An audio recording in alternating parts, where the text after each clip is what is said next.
Okay, so we'll get started. Like I said, I'm Emily Marlton. I work in the UNC Study Abroad office. Sorry, just trying to admit people too as I present here. So work in the Study Abroad office. I've been at UNC, the Study Abroad office, for about 10 years, managing our programs in Northern Europe. Currently, I manage our programs in continental Europe and in Latin America. So happy to answer more questions at the end specifically about programs in those regions. But to kick us off, like I said, we'll be talking generally about study abroad, but also have some specific things for those of you who are biology and chemistry majors.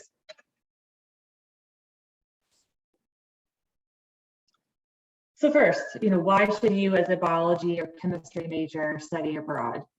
Well, there's definitely benefits to studying abroad. So you can gain real world experience, and that experience can be tied to your career path, whether you want to go into a healthcare role or research or something else. There is experience that you can have abroad that will connect with your academic and career goals. By studying abroad, you can develop cross-cultural competence as well, and that's going to really help you both personally but also professionally long-term. To have that cross-cultural experience is something that will serve you well. Also, you'll be building new skills and traits that employers are looking for. So things like curiosity, flexibility, independence, problem solving. These are all things that you can practice and master while you're studying abroad.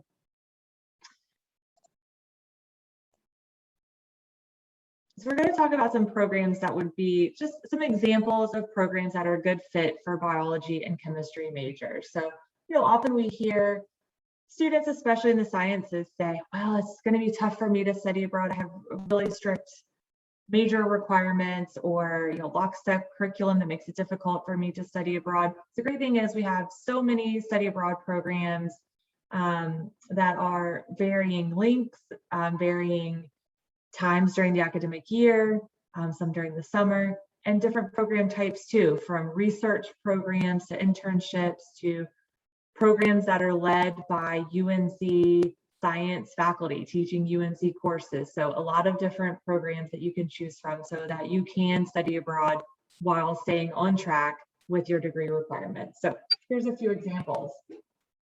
We're going to start out by sharing some of our faculty-led programs. So these are UNC faculty who lead study abroad programs over the summer typically, and they'll be teaching UNC courses. So it'll be a group of UNC students, UNC professor, and UNC courses being offered. And these are being offered next summer. So in summer 22, you can participate on these next few programs that I'll be sharing with you. So first we have the UNC Biology in Grenoble. So in this program, you would study abroad in Grenoble, which is in France, in the Alps. You would take Biology 449, which is Intro to Immunology, taught by UNC professor Laurie Kramer. You would also take a French language course, and this is designed to be open to students regardless of your French language level. So whether you have a few semesters of French under your belt or you haven't taken any French, this program would be open to you. So the main thing would be if you want to take Intro to Immunology, and if you have an interest in studying abroad in France, this would be a great program for you. Okay.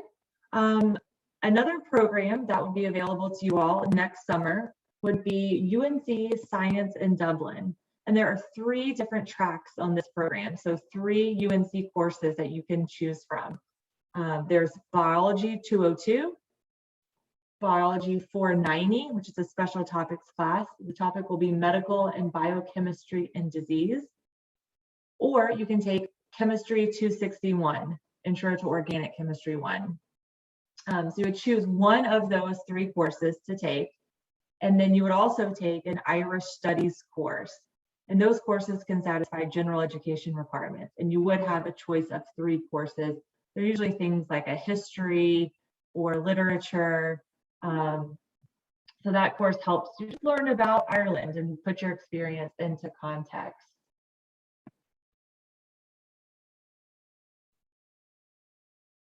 Okay, another program that you could participate on next summer is UNC Science in Scandinavia. So this program runs for about 5 weeks in Copenhagen, Denmark. On this program, you will take Chemistry 241, which is analytical chemistry, taught by Professor Leslie Hicks. You would also take a DIS taught course. So DIS is our host there in Copenhagen. So you can take a course that will be offered for students on this program, and you'll earn transfer credit for that course.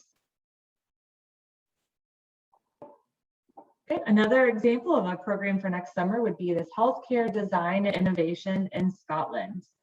So this is a course, program that offers a biomedical engineering course, BMME 190.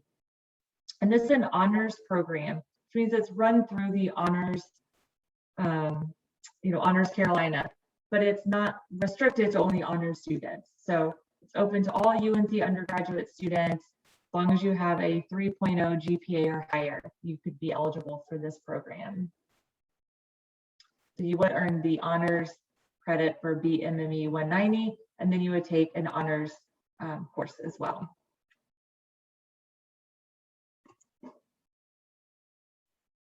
Okay, and finally, another example of a faculty-led program that's running next summer is Microbiology and Literature in London.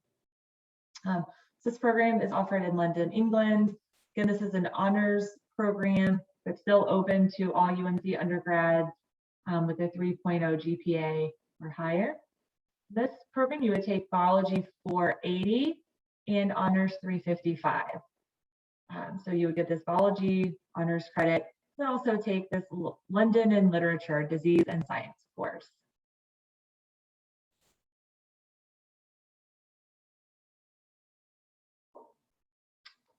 Okay, sorry, there's actually one more option here. So this is a semester faculty-led program. So the ones I have been talking about before were all for the summer. This one is a semester faculty-led program.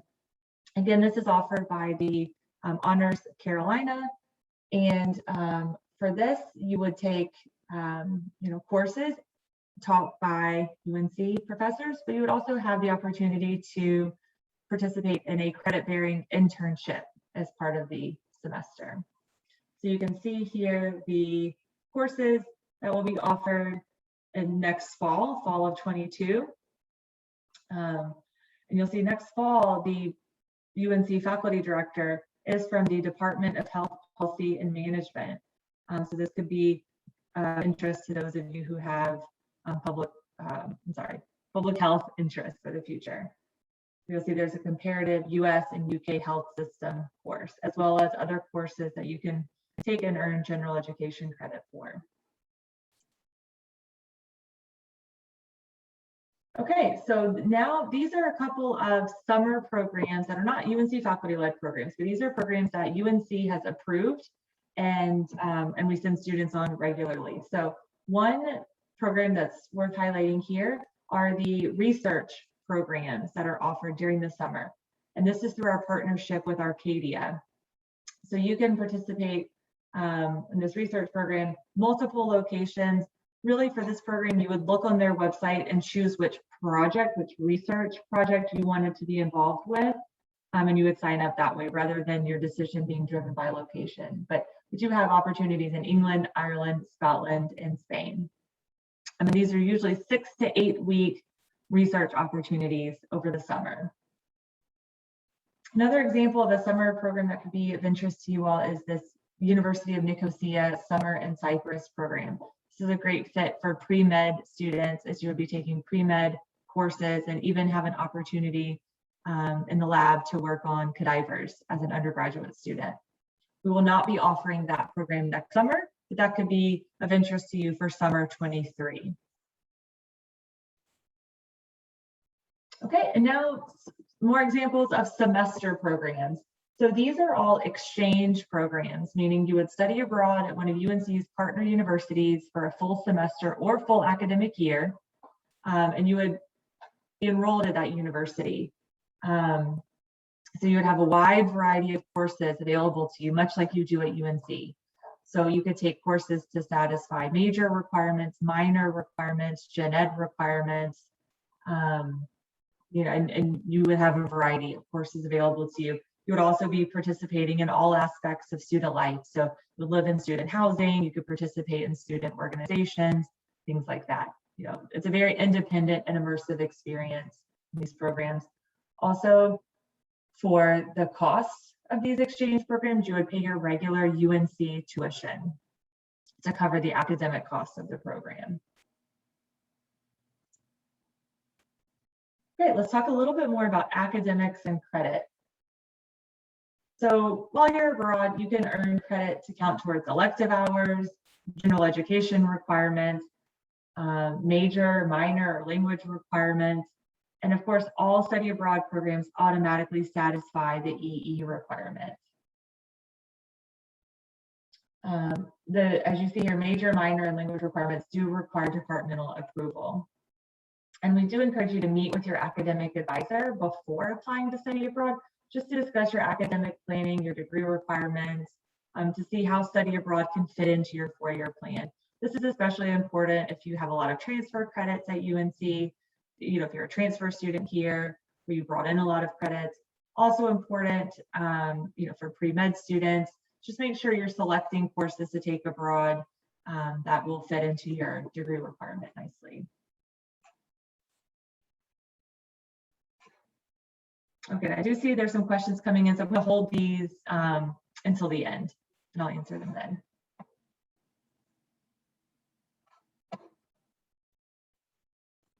Okay, so how can you earn credit towards your degree while you're studying abroad? So we've got a list of pre-approved courses. These are courses that students have taken in the last few years and have already been approved, so they're pre-approved. But please don't think that you're limited to those courses. There's still tons of other courses that you can take abroad and receive approval for. But we encourage you to research the course and credit information for all the programs that you're considering. Look at the course catalogs at the host university, or look at the courses being offered on a certain program. Check the course prerequisites. Read through the course descriptions and make sure you're selecting a program that's a good academic fit for you. You can visit our website for more information and tools that are going to help you research the courses in credits. I do see someone asked if this session will be recorded. Yes, we are recording this session. We will make the session recording as well as the PowerPoint available on the Study Abroad Week website. So you'll have access to all of these links. Okay, cost. So if you're using financial aid, whether that be scholarships, grants, loans, usually those can be applied towards your study abroad expenses, especially for semester programs, it's fairly seamless. The Office of Scholarship and Student Aid can provide you with an estimated financial aid package. That way you can prepare for the program, prepare for the finances of the program. And this is something you can do while you're applying for a program. You don't need to wait until you're accepted. So you can email our colleague Sharon Beers, who is the Assistant Director for Financial Aid for Study Abroad. You can email her and she can help prepare a unique financial aid package for you based on your circumstances. Okay, so how do you apply? Not all of these steps are required, but here's some things that you can do. So we say attend a Study Abroad 101. Well, that's essentially what you're doing now. So you're getting the basic information out. We do have some additional 101 videos on our website. If you want to dive a little bit deeper into program type or cost and funding, you can watch those Study Abroad 101 videos at any time on our website. Of course, we encourage you to research the program. So look through our website, find programs that sound like they're a good fit for you, both academically or if there's a location that you're interested in. Make sure you're looking at the credit though. Make sure you're choosing a program that's a good academic fit for you. We have a team of study abroad advisors who are available to meet with you. Once you've done some research, you've narrowed down your program choices. When you want to talk those through, you can meet with one of our study abroad advisors. And then you'll need to complete a study abroad application. Those are available through our website. In some cases, you'll also need to complete a host institution application, and that's going to vary by program, but that's something that we'll walk you through once you start an application on our website. Once you've been approved to study abroad, then you will sign a study abroad contract, and that will commit you to participating on the program. And then we will hold a pre-departure orientation to help you prepare for your semester or summer abroad. So what's on the study abroad application? If it's a UNC faculty-led program, you're only going to be submitting an application through our office. But if it's a partner program where there's a host institution involved, you will complete an application through the UNC Study Abroad office as well as with the host institution. Again, like I said, we'll walk you through that. Most of our applications on our website include or require things like a transcript, could be unofficial, might be official, depending on the program. There's usually a series of short answer questions. A $50 application fee is required. And then there's some other disclaimers and waivers for you to read through. So it's pretty simple.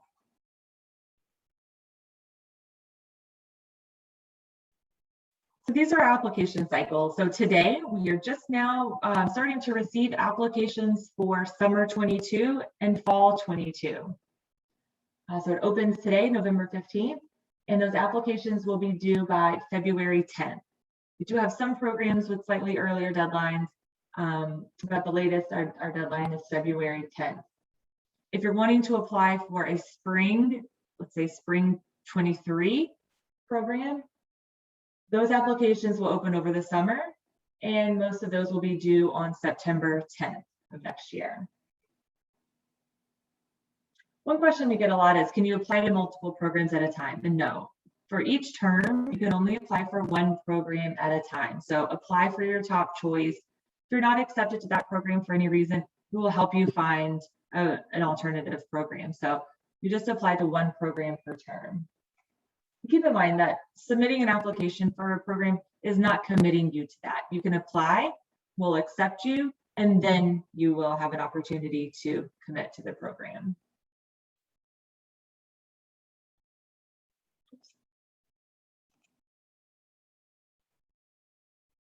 So we've got the links out here for you. We've got our website. This is where we put a lot of information out there for you. Resources on academics. You can find our staff contact lists. You can find how to set up an appointment with a study abroad advisor. You can review those study abroad 101 videos that I mentioned.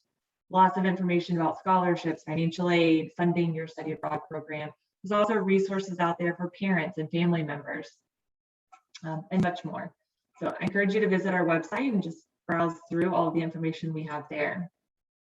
Then from our website, you will go out to the HeelsAbroad Portal. This is where all of our program information is shared with you, as well as access to our application system.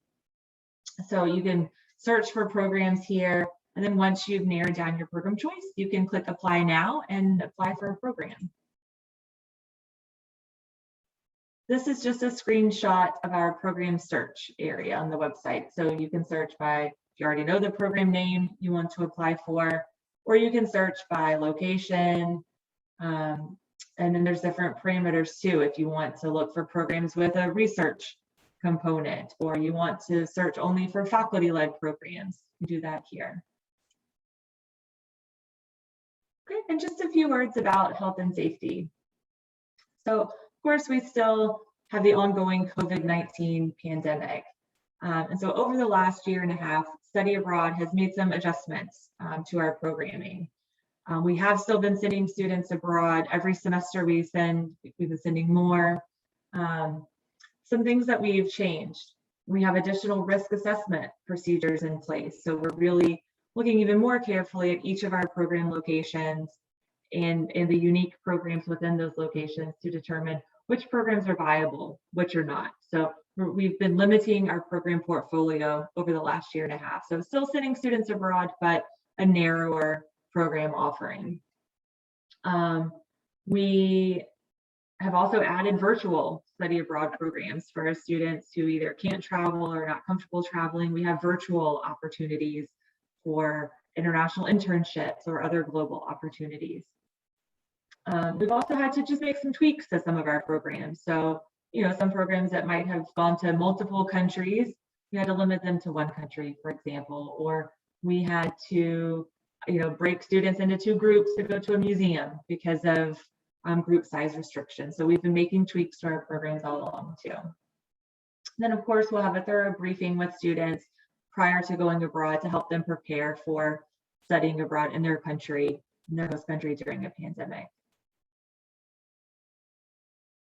Okay, so if you want more information about study abroad, you can sign up to receive our monthly newsletter where we send out reminders about upcoming application deadlines or upcoming information sessions. You can follow us on Instagram and Facebook as well. We oftentimes have student takeovers on our Instagram account, so you can see UNC students who are currently studying abroad. They'll kind of show you what their daily life is like on their program throughout the week.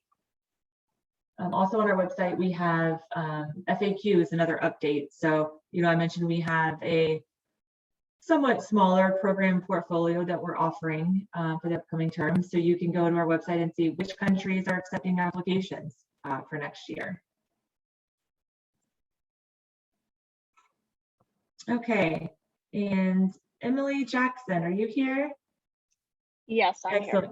Great, perfect. Okay, I am going to turn things over to Emily, who is a fellow UNC student who studied abroad in Copenhagen over the summer. So she's going to tell you a little bit about her experience.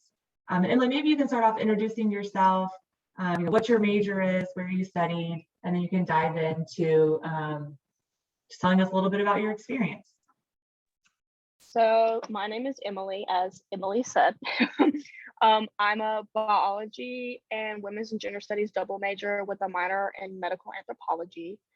And I am a junior, and I did study in Copenhagen with DIS, and I know that was mentioned earlier.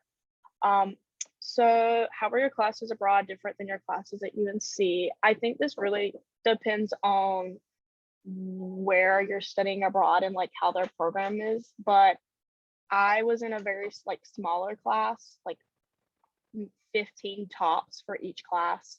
And so it was a lot more you got to know the professor at a personal level, and the professors are also I know a lot of professors at UNC like to get to know their students, but it seemed like just with the smaller class, the professors wanted to know us even more, especially since we were from a different country. They wanted to learn from us just like we wanted to learn from them. So that was a very interesting experience because I've never really had a professor do that. What was one of your favorite memories from your program? I have plenty. I'm trying to think of the best one.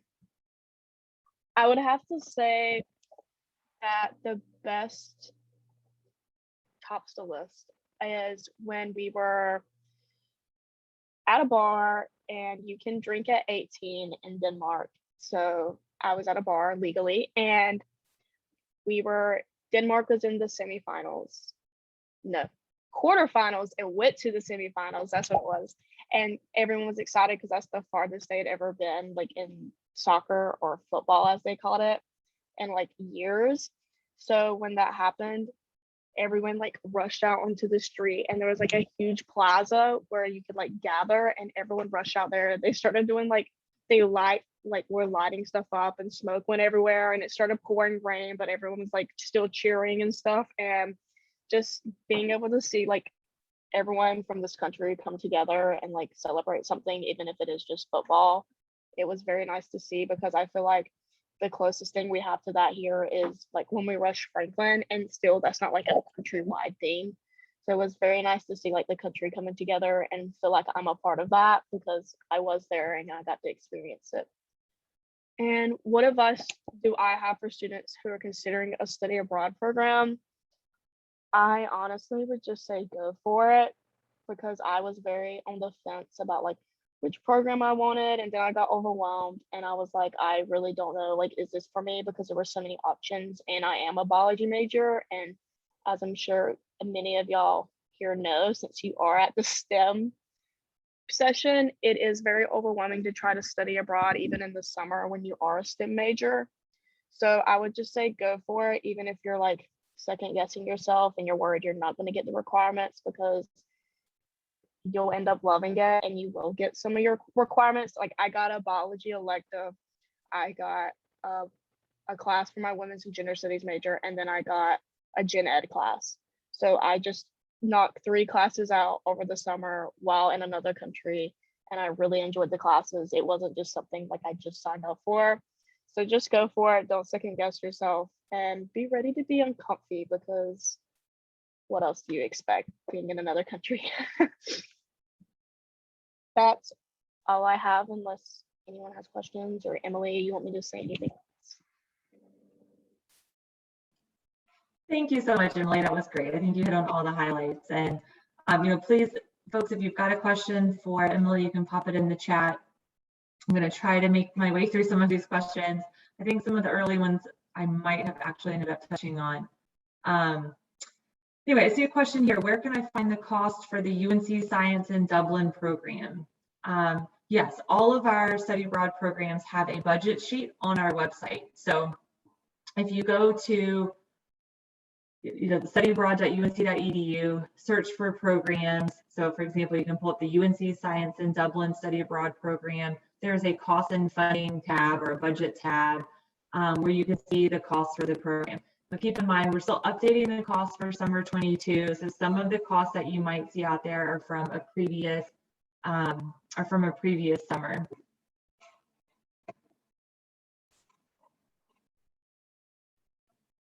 Okay, let's see. Okay, there's some questions about kind of applications here. So applications are not reviewed on a rolling basis. We will review applications after the application deadline. And so, there's no benefit to applying earlier rather than later. The only benefit would just be to check it off and get it done, but we will not be reviewing applications until after the deadline. Are there language requirements? Some programs do have language requirements, especially if you're going to be taking courses taught in another language, there's going to be a language requirement. But many of our programs don't have language requirements. So for example, Emily studied in Denmark over the summer, and yes, they speak Danish in Denmark, but English is also widely spoken.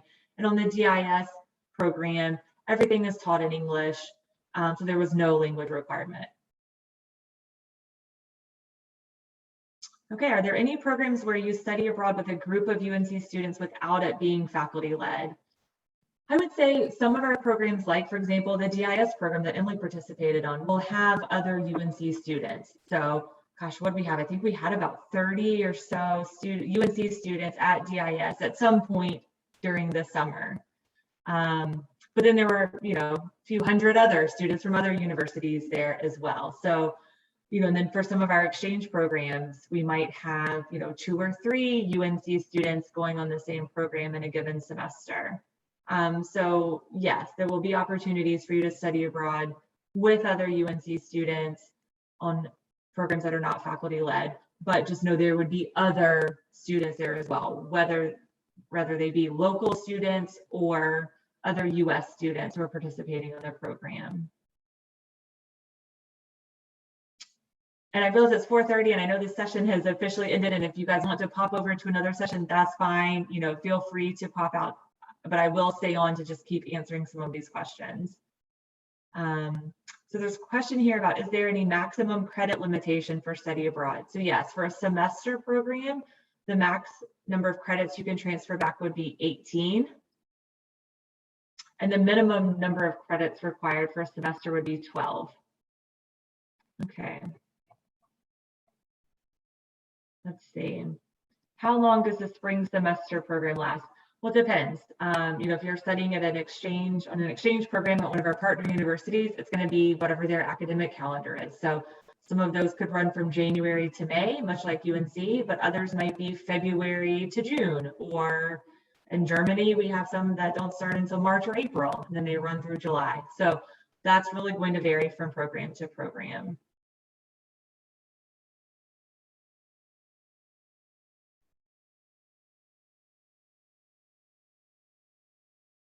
Okay, got a question here. Will the Chem 241 lab be taught in Copenhagen? No, it's just the lecture course. So for the Chem 241 on the semester in Scandinavia program, that is just the lecture course. You would take the lab back at UNC.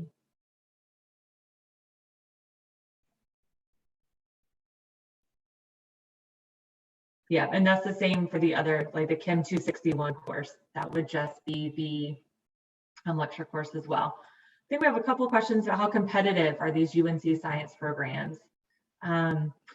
So for the UNC faculty-led programs, occasionally we've had more applicants than we've had spaces, but I would say more often than not, we have, because we have so many places available in the program, it usually works out that we have just about the right number of applicants for the number of spaces. But occasionally we've had a couple more, and in that case, we've just worked with students to shift them to another program. So like let's say you applied for the Chem 241 program in Copenhagen. Let's say you didn't get accepted to that one because it was full, but you also needed Chem 261, switch you over to that course. So that's happened to us before in Dublin, where we've offered multiple courses and we just had to switch some people around to kind of evenly distribute students across the courses. So, we want to get you abroad. So we'll work with you to make that happen. Okay, so are flights included in the price of the program? No, flights are not included. On our budget sheet, though, we do have some estimated out-of-pocket costs, and so flights would be listed there. So we give you the prompt to consider flights, but we don't book your flight for you. That's something that you would book yourself. But because we have it as part of the cost package that's estimated in the budget, you would be able to use financial aid for flights. Okay, are exchange programs more competitive since you're enrolling at the international university? I would say no. With exchange programs, we usually send 2 to 6 students per semester to every program. But we have so many exchange programs that, again, occasionally we'll have a program where there's more applicants than spaces. But again, if that happens, we would just help you shift to another program that would be a similar location and have similar academics available to you. Really what you would need to do for those programs is just make sure you meet the eligibility requirements of the host institution. Is it possible to do research abroad during the summer while also doing Carolina away to get specific credit? Not really. So if you're doing a research, a credit-bearing study abroad program that's research, that's going to be a pretty full experience. If you're there for 6 to 8 weeks doing this research program, it's going to be pretty full on. So there wouldn't be the time to really do UNC online classes.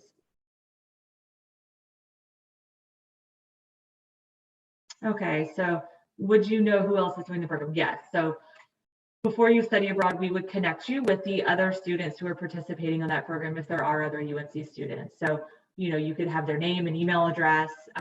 You would meet during the pre-departure orientation. Most students set up something like a group me to be able to, to connect with each other prior to study abroad. Okay, is it possible to take chemistry in France during the summer? We are not offering a UNC chemistry course next summer in France.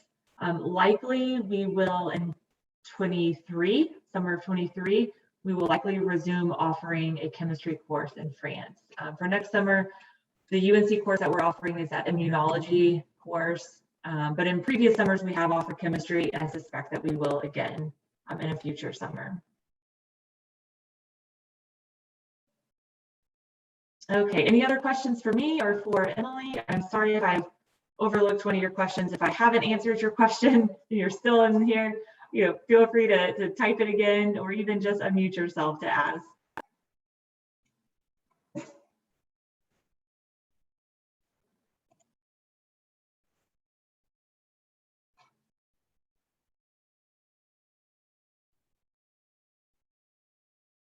Okay, well, I think that does it then.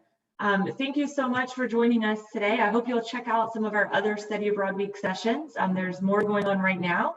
and then some others later in the week that might be of interest to you as well. And Emily, thank you so much for joining us. It was great to hear from you. Thank you for having me, Emily.